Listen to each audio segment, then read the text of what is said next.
알뜰기 타임이 돌아왔습니다. 예, 늘 아낌없는 후원을 해주고 계신 아산나눔재단 마루180 한정화 이사장님, 정남희 이사님, 그리고 김형진 센터장님, 박은영 팀장님, 그리고 두 매니저님, 진심으로 늘 감사드립니다. 감사드립니다. 그리고 이 촬영 장소를 제공해주고 계신 캡슨 파트너스, 그리고 늘 출연해서 이렇게 시간을 내주고 계신 송은강 대표님께도 매우 감사드립니다. 무슨 말씀이요? 감사합니다. 저희끼리 늘 이렇게 감사드립니다.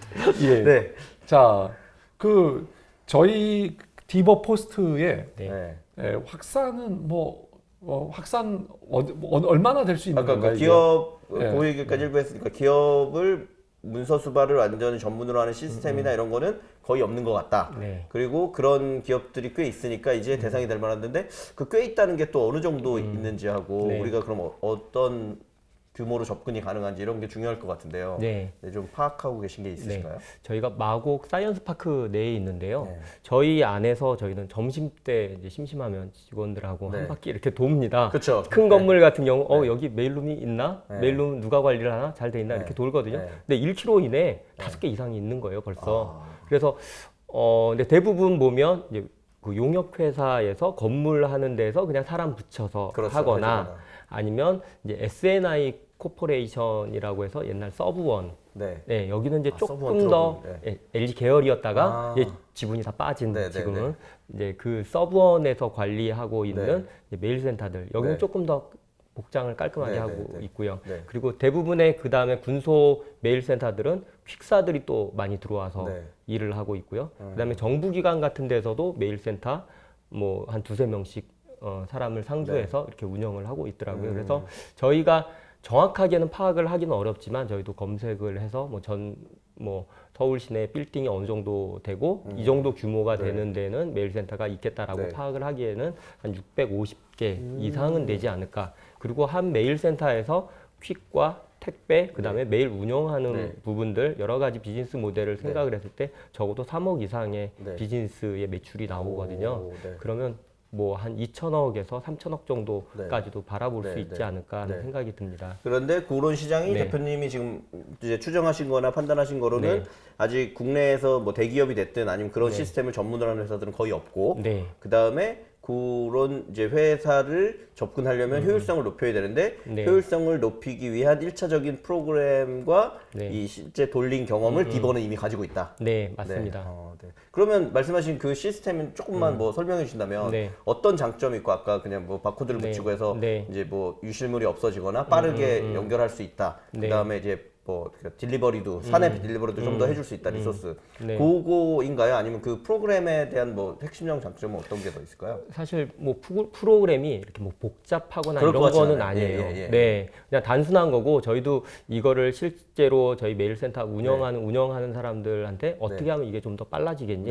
어떻게 하면 좀 더 편하겠니? 이걸 계속 지금도 저희가 매주 이 담당자들이 오면서 하루는 뭐 등기하는 담당자, 하루는 택배하는 담당자 시간을 같이 내서 우리 개발자들하고 같이 고민을 하면서 하거든요. 뭐 별별 이상한 아이디어까지 나와요. 뭐 명함 뭐 그거 하듯이 뭐 리멤버처럼 이거 그냥 사진만 찍어놓고 누군가 먼 곳에서 이 메일 접수를 하고 뭐 이런 게 어떠냐 뭐 이런 얘기도 나오기도 하고요. 그리고 뭐 OCR을 이용을 할까라고 했는데 OCR도 이 영역이 다 다르고 한 회사의 송장도 다 모양새가 다 다르거든요. 수기 송장도 있고 그러다 보니까 이건 또 오류가 많을 것 같고 그래서 지금은 메일센터에서 어떻게 하고 있는가 하면 택배가 오면 이걸 바코드 스캐너로 찍어요. 바코드 스캐너로 찍으면 기본 정보들이 올라가거든요. 원래 우체국은 모든 정보들이 올라가고 CJ나 대한통운 같은 경우는 개인정보를 숨긴 일부 정보는 숨겨져 있습니다. 그래서 그 숨겨진 정보들만 저희가 수동으로 수기로 정리를 하고 이렇게 입력을 시스템을 하고 있고요. 그리고 찾아갈 때는 이제 사원증으로 태깅을 해서 찾아가는 방식과 그리고 자기가 검색을 해서 본인 아니면 대리로 가는 방식 그리고 유플러스 같은 경우는 군내 딜리버리를 해주고 거기서 확인하는 작업 뭐 이런 식으로 운영을 하고 있다라고 보시면 됩니다. 그 부분이 그냥 완전히 조기 수기로 하는 것보다는 그래도 훨씬 효율적이기 때문에 리소스 줄이고 부가가치를 높일 수 있다. 그리고 이 안에서 계속적으로 저희가 개선해야 될 부분들을 계속 커뮤니케이션을 하면서 좀 더 사용자 입장에서 바꾸는 작업들을 하고 있고요. 그리고 기업 입장에서 보면 기존에 이 메일센터라고 해서 단순한 메일센터만 뭐 운영하고 관리하는 부분이 아니라 이 안에서 이루어지는 일들이 너무 많거든요. 뭐 조금 큰 기업은 이제 그 계열사나 아니면 지점이 많은 데는 행랑이라는 것도 있어요. 그쵸. 근데 행랑 같은 경우도 사실 추적이 좀 어려운 부분들이 있거든요. 그래서 저희는 행랑을 어떻게 하면 좀 더 추적이 빨라질 수 있는지, 행랑에다가 어떻게 시스템을 부여를 해야, 바코드를 어떻게 부착을 해야 실시간으로 행랑의 위치들을 볼 수 있는지, 이런 부분들도 같이 고민을 하면서 같이 지금 녹이는 작업들을 하고 있고요. 등기도 마찬가지입니다. 등기도 보내는 등기, 받는 등기도 같이 이곳에서 공유가 되고 있다라고 보시면 되고요. 그리고 이거를 하나로 시스템으로 통합하는 게 중요한 게, 결국 우리의 고객은 이 사용하는 사람도 고객이긴 하지만 결국은 이거를 관리를 하는 총무팀 담당자가 고객이거든요. 그렇죠. 이 사람의 입김이 사실 큽니다. 근데 이 사람을 편하게 해주려면 뭘 해야 되냐면 이제 행랑, 택배, 뭐 퀵, 뭐 그다음에 뭐 여러 가지 부분들을 하나로 통합을 해서 관리를 해줘야 돼요. 안 그러면 뭐 매년마다 오늘 이번에는 택배 회사 또 재계약할 때가 됐네요. 그렇죠. 뭐 견적 주세요. 뭐 퀵도 마찬가지고 뭐 이런 여러 가지 일련의 작업들이 본인한테는 스트레스고 매달 또 정산 날라오는 것도 스트레스거든요. 이게 맞는지 안 맞는지. 근데 저희는 그런 부분들이 명확하게 시스템에서 녹여서 올라오기 때문에 본인이 따로 뭐 이거를 검증할 필요도 없고 정확하게 이 사용량이 나온다라고 보시면 되죠. 네, 그럼 자, 그러면 저희들의 비즈니스 모델은 뭐가 될 수 있을까요? 그러게요. 사업이 두 종류가 있어서 지금. 특히 그 포스트, 디버 포스트 그 메일룸은 대체 우리 뭐 유료 프로그램이 되는 건지 아니면 왜냐하면요. 조금 사례를 말씀드릴게요. 그 건물이 있는데 이 건물들이 뭐 한 회사 부서만 여러 개 있으면 굉장히 좀 그래도 쉬울 것 같은데요. 그 한 건물 안에는 여러 회사가 회사들이 있는 있고, 경우도 있어서 그렇죠. 그리고 그 각 회사별로의 니즈가 다 다를 것 같아서 대체 예를 들면 거기에 한 사람이 서 있다. 그러면 그 한 사람이 서 있는 비용은 누가 되는 거며 이런 것들에 대한 어떤 약간 우리 대표님 생각하시는 모델이 있는 건가요? 사실 저희가 1차적으로 들어가는 거는 기존 메일센터를 운영하고 있는 것을 그래서 아까 그런 회사만 해도 800개, 그러니까 타겟으로 하고 통째로 있습니다. 하는 한 회사만 해도 800개 이상 된다. 지금 대표님이 말씀하신 거는 그 외에 추가적으로도 이런 니즈들도 있을 것 같아요. 이제 그런 부분은 사실 저희가 아직 거기까지는 생각을 못했습니다. 근데 뭐 어떻게 뭐 각출을 해야 되는 건지 아니면 여러 가지 좀 고민은 되는 거긴 하지만 이 부분은 아직 고민을 못 해봤고요. 지금은 현재 메일센터 기존에 운영하는 곳에서 이렇게 저희가 변화를 하면서 여기에서 어떤 더 많은 서비스를 제공을 하고 비용을 절감을 해주고 뭐 이런 컨셉으로 저희가 들어간다라고 보면 되고요. 그리고 오늘 뭐 다른 사에서 이제 이런 메일센터 관련해서 얘기를 하다 보니까 그런 얘기를 하더라고요. 디버의 이 메일센터가 괜찮긴 한데 비즈니스 모델적으로 보면 당신네들은 정직원으로 채용해서 이제 메일룸을 관리를 하는데 이거 확장을 하게 되면은 이거 다 정직원으로 뽑을 거냐라는 얘기를 하더라고요.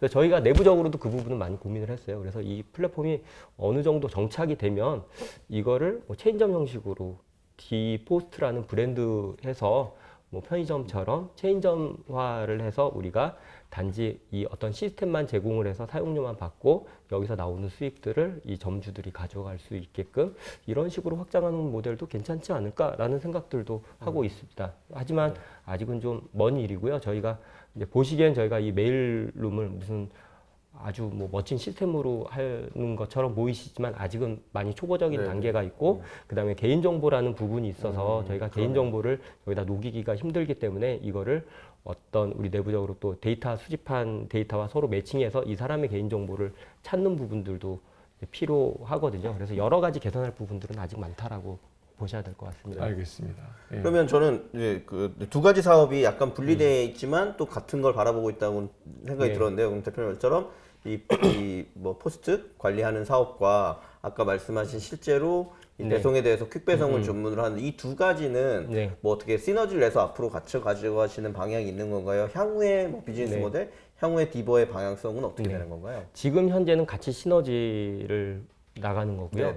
처음에 이 디포스트를 저희가 포커싱을 두고 쳐다본 이유가 아까 말씀드린 것처럼 그 화주의 마음을 잡기 위해서는 디포스트를 갖고 가야 되는 거거든요. 근데 화주의 마음을 잡으려고 하는 노력이 어디서 나왔냐면 디버의 퀵을 가져오기 위해서 나온 거거든요. 그래서 디포스트 영역이 늘어나면 예를 들어서 한 군데 디포스트당 100개의 퀵이 하루에 나온다라고 하면 10개의 디포스트면 1000개가 되는 거고 뭐 100개의 디포스트면 10,000개의 퀵이 하루에 나오는 거거든요. 그러면 이게 서로 간에 상생이 되고 시너지가 올라가는 거고 그렇다라고 하면 또 기존의 많은 시장들의 영역들을 우리가 또 많이 확보를 할 수 있다라고 생각을 하고 있습니다. 예. 자, 우리가 LG U 플러스 사내벤처 1기인데요. 자, LG U 플러스에서 사내벤처 1기의 의미는 뭐고 대체 뭐 어떤 지원들을 받고 나오신 건가요? 그리고 뭐 저는 그 얘기하시는 김에 대표님이 왜 이렇게 창업하시게 됐는지 아까 이전 데이콤이라는 회사 출신이라는 것도 얘기하셨는데 뭐 대표님 백그라운드 포함해서 쭉 다 말씀을 한번 해주시면 좋겠는데요. 네. 그 LG 플러스에서 사내벤처를 한 이유는 저도 잘 모르겠어요. 떠밀려서 아니요, 제가 한 이유가 아니라 U 플러스에서. 플러스에서 그건 뭐 트렌드죠. 그러니까 요즘 트렌드에서 뭐 많이들 하셔서 U 플러스 부회장님 또 보시면 또 곤란하실 수는 있겠지만, 아무튼 회사 뭐 여러 가지 정책, 뭐 회사에 좀 대외적으로 거시적으로 생각을 하면 좋게 말하면 DNA, 우리도 그러니까 뭐 대표님 1기시니까 디버만 지금인 건 아닌 거죠? 1기에 몇 개 회사가 있겠죠 아마도? 4개 회사가 처음 1기로 활동을 했고요. 그 전에 1기 신청한 사람들은 한 30팀 정도가 됐었는데 그 중에 4팀이 됐고요. 뽑혀서, 저희는 간당간당하게 턱걸이로 들어갔고요. 그 중에 한 팀은 이제 다시 회사로 들어갔고 이제 3팀이 나왔고 그 중에 한 팀은 M&A 됐고 한 팀은 최근에 시드 투자를 받았고요. 저희는 투자도 못 받고 이렇게 쫄퇴 나와 있는 상황이고요. 그리고 이제 저 같은 경우는 이제 데이콤에 있다라고 했잖아요. 근데 이 지금 U 플러스도 사내벤처긴 한데 데이콤도 그 당시 사내벤처가 있었어요. 데이콤 사내벤처가 여러 군데가 있었는데 그 중에 이제 잘된 데가 인터파크. 이기영 회장님이 데이콤 사내벤처 1기 20년 전 얘기가 추억이 새록새록하네요. 그러시구나. 그리고 그 데이콤에 있다가 또 어떤 비즈니스를 한 분이 이니시스 대표 권동균 대표님 맞습니다. 그분도 데이콤 출신입니다. 그래서 여러 그런 선배님들의 아무튼 그런 영향 때문이었는지 그 데이콤 내에서 데이콤 라인으로 올라온 사람들은 이제 그런 어떤 로망들이 좀 있는 것 같아요. 근데 저도 뭔가 벤처를 하고 싶다. 옛날 선배들 이런 것도 했었는데 이런 게 있었던 것 같고요. 그리고 제가 이제 아직 뭐 제대로 된 투자는 받지는 않았지만 저희는 작년 11월 20일에 이제 창업을 한 거죠. 창업을 했는데 고객들은 계속 늘어나고 고객들한테 그 파트너들한테 줘야 될 돈은 필요하고 그러니까 매출은 성장을 하지만 또 돈이 계속 딸리는 거죠. 자본금 5천으로 시작됐으니까 그러다 보니까 돈이 좀 필요했어요. 그래서 이제 직원들한테 이제 측근 가까운 직원들한테 이제 얘기를 했죠. 그 중에 이제 가장 많이 투자한 사람들이 다 데이콤 출신들이었어요. 이 사람들은 알거든요. 그래서 제가 우리 밸류 높게 쓸 거야, 높게 할 거야. 그래도 들어올 거야, 다 그냥 하고 너 믿고 줄게. 뭐 2천만 원 얼마에서 한 1억 8천 정도를 해서 그분들 도움으로 지금까지 또 잘 성장하고 비록 한 6개월 정도밖에 안 됐지만 이렇게 커가고 있다라고. 그러면 대표님, 그러면 사내벤처 1기가 된 거는 뭐 한 1년 전, 2년 전이신가요? 언제신 건가요? 활동을 시작한 건 2019년 1월 1일부터 시작을 한 거고요. 그러면 이제 저희가 사내벤처 뭐 내부적으로 뭐 PT하고 뭐 하고 그때 송강 대표님도 오셔서 뭐 이렇게 막 심사해 주시고 2019년 거의 1년을 그렇게 하시고 연말쯤에 아까 이제 법인화 2019년 1월 1일부터는 사내벤처로 내부적으로 활동을 한 거였고요. 2019년 전에 한 3개월 전에 이 심사 과정이 있었어요. 사내벤처 팀을 뽑는 심사 과정. 그래서 최소 3명 이상이었던 것 같아요. 그래서 인원수 제한은 없었는데 저희는 3명이 이렇게 사내벤처로 나오고요. 그럼 다 세 분 다 그 LG U 플러스에 계셨던 분들이 시작을 하시는데 그렇게 됐다라고 보시면 되고요. 그리고 아까 그 말씀하신 대표님 말씀하신 지원 부분은 요즘 사내벤처 제도가 잘 돼 있어서 정부에서 이렇게 1억을 지원을 해주거든요.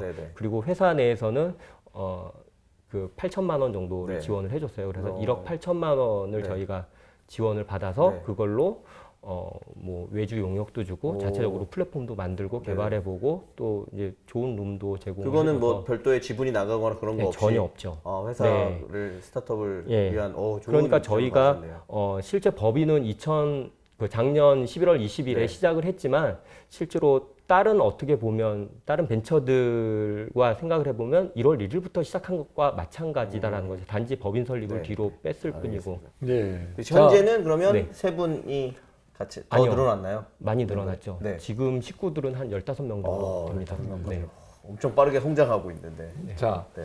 대표님 저 LG 플러스 사내벤처 프로그램의 네. 자랑을 네. 한번 저는 그게 마지막 질문이 될 것 같습니다. 2기가 또 있을 수 있으니 네. 뭐 자랑을 한번 해주시죠. 어떻게 되는지 모르겠지만 네. 네. 저는 사내벤처라고 하면 가능하면 이 계열사나 자체 내에서 어떤 개선할 수 있는 부분들을 하는 게 좋다라고 네, 생각을 하거든요. 근데 사내벤처를 제가 해보니까 좋은 게 제가 좀 연식이 좀 돼서 그런지 네, 네, 몰라도 이렇게 가서 이런 부분들 제안을 하게 되면 네. 이렇게 많이들 도와주세요. U+도 마찬가지고 요즘은 이제 CNS 같은 데서 사원증 같은 걸 또 저희랑 많이 논의를 하거든요. 이거는 왜냐하면 메일룸에서 저희가 이제 같이 컨택을 하는 게 메일룸에서 사원증을 이용을 해서 이제 그 태깅을 하고 뭐 그 요걸로 결제도 하고 뭐 이런 부분들도 같이 녹이려고 이런 부분들도 같이 커뮤니케이션을 하고요. 그다음에 LG전자 같은 경우는 지난번에 커뮤니케이션을 한 거는 저희가 딜리버리를 지금 유인이 하고 있잖아요. 근데 이것도 결국은 무인화돼야 될 것 같거든요. 그래서 간단한 작은 물건들은 로봇이 딜리버리 할 수 있는 부분들도 있어서 이런 건 이제 전자랑 같이 할 수 있는 부분들. 그다음에 뭐 CNS 외에도 뭐 생활건강하고 또 컨택할 수 있는 배송 부분들 이런 부분들이 서로 자유롭게 논의가 될 수가 있어서 이 사내벤처에서는 또 그런 부분들이 많이 장점이다라고 생각을 하고요. 그리고 하나도 터치를 안 해요. 그냥 공간만 딱 주고 터치를 안 하다 보니까 너무 자유롭게 의사결정이 되고 그리고 저희 그 사내벤처 중에 3명 중에 1명은 이제 다시 복귀를 했거든요. 그래서 왜 그 회사가 좀 안 돼서 복귀를 했냐라고 생각하실 수가 있는데 그게 아니고 이 친구는 이제 와이프가 육아휴직 중이었어요. 근데 본인도 좀 그 어떻게 보면 이 야전으로 나가기에는 아무래도 가족들이 많이 반대를 해서 어쩔 수 없이 이제 뒤에서 백에서 이제 도와는 그렇게 복귀할 수 있도록도 뭐 옵션, 제재 없이 옵션도 있습니다. 끝났을 경우에 아무런 제재 없이 오히려 다시 그 친구는 좋은 경험을 한 거죠. 그러면. 좋은 경험도 경험이지만 더 좋은 부서로 갔어요. 네네. 저희 쪽에 있을 때는 좀 부서를 전환하는 수단이 되는군요. 뭐 한직에 있다가 이제 조금 이제 본인이 원하는 하고 싶은 부서 뭐 이런 부서로 가기도 하다 보니까 그런 부분도 있고 장점이 있고. 여러 가지 면에서 U+에서 많이 저희가 도움을 받고 있고 지금 받았기도 하고요. 네, 알겠습니다. 네, 홍 대표님 혹시 마지막 질문? 저는 그 말씀하신 거 이미 뭐 대략은 말씀을 주셨는데 그러니까 결국은 이제 그러면 디버가 어떤 포지셔닝을 가지고 이제 미래 최종 목적, 우리가 사업하고 우리가 수익을 내고 싶은 부분이 정확히 어떤 부분인지에 대해서는 명확히 말씀을 안 해주신 것 같아서 뭐 디버의 미래 이거를 좀 마지막으로 일단 얘기해 주시면 듣고 또 의견을 드리면 좋을 것 같은데요.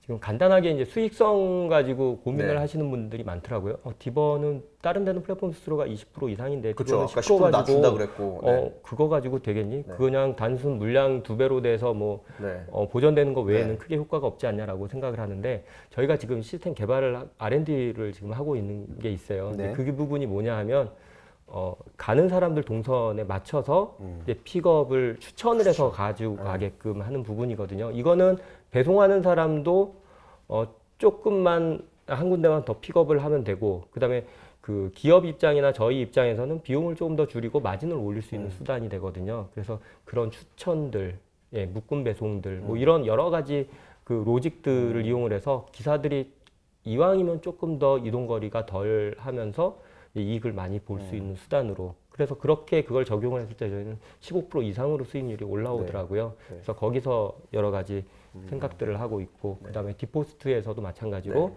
여러 가지 이런 인티그레이션하고 그다음에 DX화하는 과정에서 나오는 여러 가지 수익들 그런 것들도 생각을 하고 있고요. 그리고 디버의 이러한 플랫폼들은 결국 잘만 다듬어지면 국내뿐만이 아니라 해외에서도 이 플랫폼을 수출을 하든지 아니면 여러 다른 기업과 어떤 연계를 하든지 할 수 있는 부분이 많이 있을 거다라고 저희는 판단을 하고 있습니다. 예. 자, 홍 대표님 오늘 어떻게 보셨습니까? 저는 뭐 아까 말씀드렸듯이 개인적으로 사실 이 물류 택배 관련된 비즈니스를 좀 작게나마 했었던 적도 있었고, 그다음에 이쪽 부분이 굉장히 재미있는 부분이어서 관심이, 제가 늘 그렇지만 관심이 많이 가는 부분이어서 너무 재밌는 시간이었고요. 그 좋았던 점은 말씀하신 것처럼 원래 이제 비즈니스나 이런 것들을 오래 해오신 대표님이 연륜이 있으셔서 그런지 확실히 바라보는 관점을 조금 전이시킨 건 분명히 있는 것 같아요. 아까 말씀하신 그 U포스트라고 그러셨죠?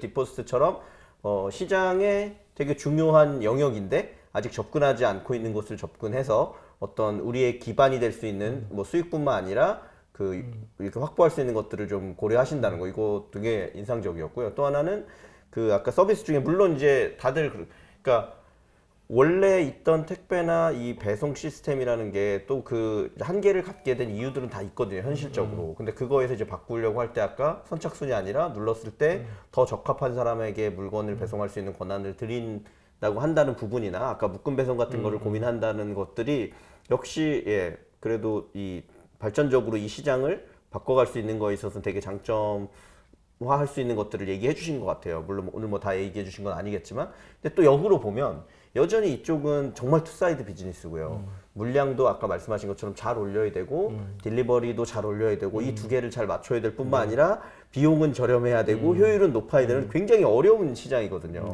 그러면 뭐 제가 볼 때는 그럴 때 보통 이제 그걸 뚫는 최고의 방법은 한쪽을 엄청나게 키우는 거거든요. 먼저 예를 들면 뭐 카카오도 그랬고 뭐 다 그런 것처럼 결국 배송할 물량을 엄청나게 키울 수 있다거나 아니면 뭐 라이더가 됐든 딜리버리 하는 분들을 우리가 지금 있던 분들과 다른 아까 이미 뭐 50대 이상의 분들은 업처럼 하고 있기 때문에 그분들을 바꾸기는 어려우니 새로 한다거나 이런 것들을 조금 더 날카롭게 접근하시면 의미가 있지 않을까. 뭐 저희 개인적인 거로는 제가 최근에 그 핸드폰 이 통신사를 바꾸면서 유심은 퀵 배송을 바로 해주시더라고요. 제가 리브 모바일이라는 데서 했는데 거기는 하루에도 수천 건씩 그래서 그 퀵을 하겠다라는 생각이 들더라고요. 예를 들면 이미 거기를 어딘가 지금 잡고 하는 것 같긴 하던데 그런 기업 물량 같은 걸 잡을 수 있다거나 아니면 아까 이제 새로 하려는 이 라이더 딜리버리 분들을 잡을 수 있다거나 뭔가 이런 것들을 조금 더 과감하게 생각해 보시는 부분이 있으면 더 좋지 않을까 이런 생각이 들었고요. 다만 너무 공감한 부분은 대표님 말처럼 변하지 않은 것들은 그렇지 않은 이유들이 있었지만 결국 어느 시간이 되면 변하게 되더라고요. 그래서 그 타이밍이 이 물류나 배송 쪽엔 분명히 온 게 사실인 것 같아요. 그래서 지금부터 꼭 그게 디버일지 모르겠지만 앞으로 뭐 3년, 앞으로 5년 정도가 굉장히 큰 변화를 일으킬 수 있고 거기서 부가가치를 낼 수 있기 때문에 이 도전을 잘 하셔서 좋은 성과를 내셨으면 좋겠다라는 생각이 들었습니다. 홍 대표님 어떠셨는지. 근데 홍 대표님 그래서 투자하시나요?